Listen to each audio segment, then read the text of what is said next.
Vamos a ver hoy el teorema de Steiner o de los ejes paralelos. Hasta ahora, en todos los ejercicios que vinimos haciendo, cuando calculamos el momento de inercia de un rígido, por ejemplo, cuando calculamos el momento de inercia de un anillo, o de un disco, o de un cilindro,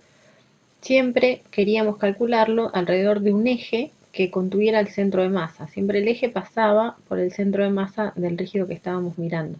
Pero ¿qué pasaría si quisiéramos calcular el momento de inercia de un rígido, pero respecto a otro eje que no pase por el centro de masa del rígido? Entonces, para eso vamos a tener que usar el teorema de Steiner, que dice que si yo tengo un eje paralelo a un eje principal de simetría del cuerpo rígido, pero separado una distancia a, entonces el momento de inercia, con respecto a este nuevo eje, que insisto, es paralelo al que pasa por el centro de masa, lo voy a escribir como el momento de inercia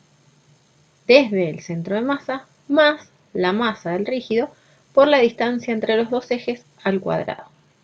¿Y por qué me puede interesar a mí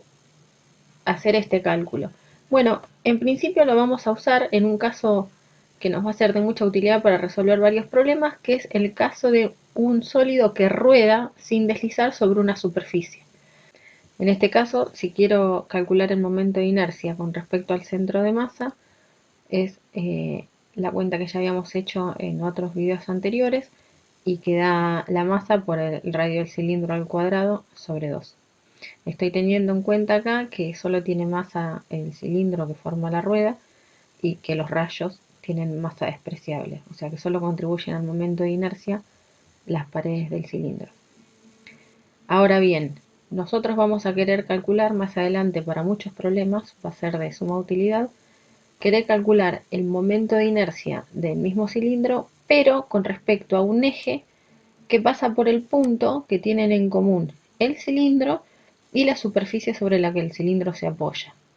Fíjense que este eje es paralelo a un eje que pasa por el centro de masa, o sea, cumple con las condiciones de que los ejes son paralelos, pero este eje no pasa por el centro de masa del cilindro. Entonces, para calcular el momento de inercia del cilindro con respecto a un eje que pasa por este punto, voy a tener que usar el teorema de Steiner, que dice que voy a tener que escribir el momento de inercia del cilindro con respecto a un eje que pasa por el centro de masa, que es el que veníamos usando en los ejercicios anteriores, y a eso le tengo que sumar la masa del cilindro por la distancia entre los dos ejes. En este caso sería la distancia entre un eje que pasa por el centro de masa y el eje que pasa por el borde del cilindro, que a su vez también es el que está en el piso. Entonces, esta distancia sería el radio del cilindro. Entonces, al momento de inercia del cilindro desde el centro de masa, le tengo que sumar